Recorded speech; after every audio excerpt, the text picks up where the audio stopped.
Hello friends, कैसे हो आप सब।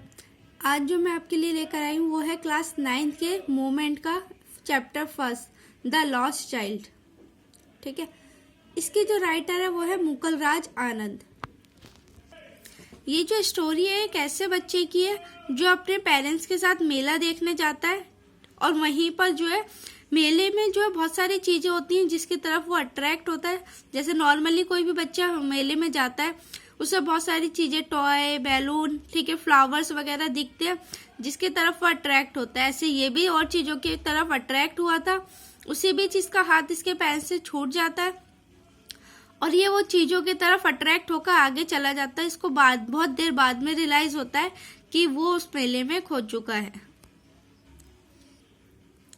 तो आइए स्टोरी शुरू करते हैं। इसका एक लॉन्ग क्वेश्चन टाइप में आपको पूरी स्टोरी कवर कराऊंगी मैं। ठीक है, देखो जो बच्चा है वो स्प्रिंग का मेला लगा है उसके गांव में।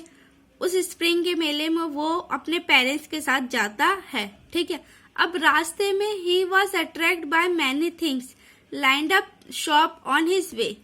उसके जो रास्ते में बहुत सारी चीजें हैं, ठीक है, जिनकी तरफ वो अट्रैक्ट होता है। लाइन से शॉप्स लगी हुई हैं, जैसे मेले में नॉर्मली लगा होता है, लाइन से बहुत सारी दुकानें लगी हुई हैं होती हैं।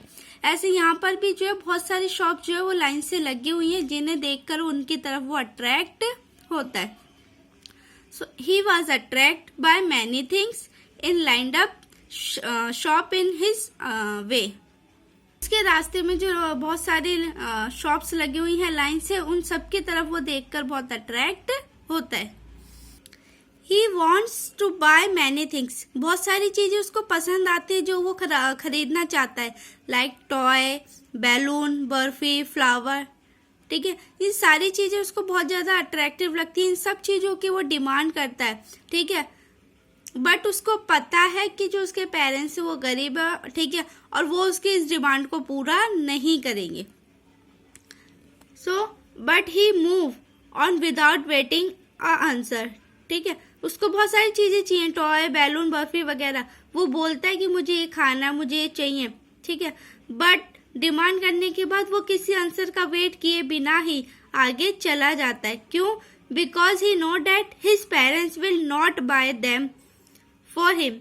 उसके पेरेंट्स उसको वो खरीद कर नहीं देंगे, इसलिए वो शॉप के पास खड़ा होता है, उसको बोलता है ये चाहिए। उसके बाद बिना किसी आंसर का वेट किए वो नेक्स्ट शॉप पर चला जाता है। ठीक है, क्यों? क्योंकि उसको पता होता है जो उसके पेरेंट्स है वो उसका कोई भी चीज जो है बाय कर नहीं देंगे, खरीद कर नहीं देंगे, इसलिए वो बिना किसी आंसर का वेट किए आगे चला जाता है। He requests to his parents for many things। रास्ते में और बहुत सारी चीजें मिलती है, लाइक स्प्रिंग, झूला। ठीक है, जिसे देखकर वो रिक्वेस्ट करता है अपने पेरेंट्स को कि वो उसके लिए खरीद के दे। बट ही रियलाइज दैट कि बहुत देर से मैं डिमांड कर रहा हूँ बट कोई रिप्लाई नहीं आ रहा है।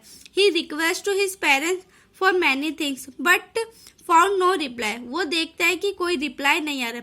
पहले तो वो शुरू में जो है without waiting the answer he was moving, वो आगे मूव कर जाता है।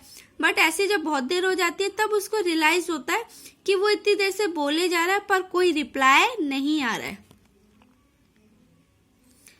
So he request to his parents for many things but he found no reply.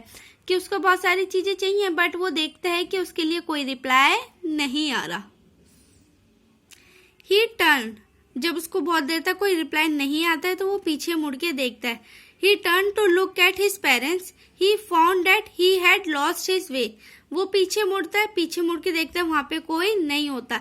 तब उसको इस बात का रियलाइज होता है कि वो जो है अपना रास्ता भटक गया या वो मेले में खो चुका है, क्योंकि उसके पेरेंट्स जो है वो वहां पर नहीं होते हैं।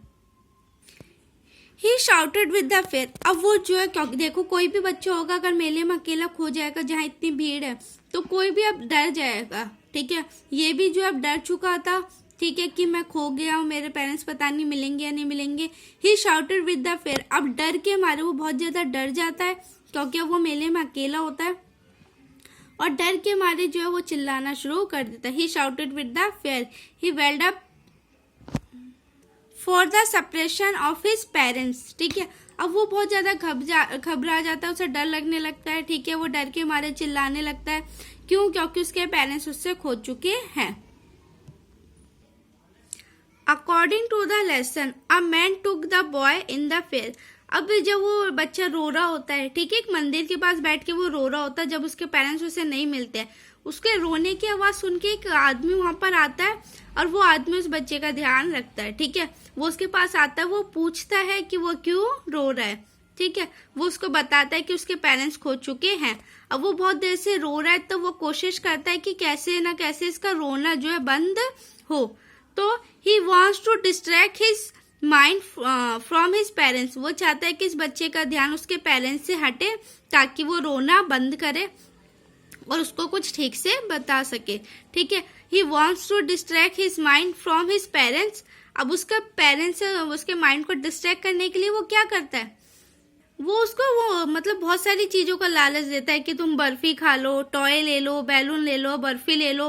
ठीक है, जिन सारी चीजों में पहले उसको बहुत ज्यादा इंटरेस्ट था, ठीक है, जिन सब चीजों को वो अपने पेरेंट्स से डिमांड कर रहा था कि वो उसके लिए खरीद के लिए दो, अब वो इंसान उसको, जो आदमी मिला था मेले में, वो उसको वो सब चीजें दिलाने के लिए तैयार होता है ताकि उसका जो माइंड है डिस्ट्रैक्ट हो। बट अब उसका इन सब चीजों में इंटरेस्ट नहीं रहा था, क्योंकि अब उसको सिर्फ एक ही चीज चाहिए थी, वो थे इसके parents. The child lost interest in the things that he wants earlier. अब वो सारी चीजें जो थोड़ी देर पहले उसे चाहिए थी, ठीक है, the child lost interest in the things that he wants earlier. जो थोड़ी देर पहले उसे चीजें चाहिए थी, क्या, like balloon, toy, barfi, flower, rides. ठीक है, अब ये सारी चीजों से उसका इंटरेस्ट जो है वो पूरी तरह से जा चुका था। He was only seeking and calling I want my father, I want my mother. बस वो सिसकियां से ले रहा था, जैसे बच्चे रोते हुए सिसकियां लेते हैं ना, और एक ही बात बोलता है कि मुझे मेरी मम्मी चाहिए, मुझे मेरे पापा चाहिए। ठीक है, बट इस चैप्टर में ना कहीं भी ये अब क्या कहते हैं, सैड सा है इसका एंड है, इसमें कहीं ये नहीं बता रखा कि एंड में वो बच्चा जो है अपने पेरेंट्स से मिल पाता है कि नहीं। सिर्फ इतना ही दिखा रखा है कि उस मंदिर के बाहर उसको एक आदमी मिलता है, ठीक है, जो उसका माइंड डिस्ट्रैक्ट करने की कोशिश करता है, उसके पेरेंट्स को ढूंढने में उसकी हेल्प करता है। बट एंड में नहीं बता रखा कि उसके पेरेंट्स उन्हें मिल जाते हैं कि नहीं। ओके, ये स्टोरी इतनी। ठीक है, तो आज इतना ही। इस चैप्टर आगे सेकंड चैप्टर में आपका इसके लिए जल्द लेकर आऊंगी। ठीक है।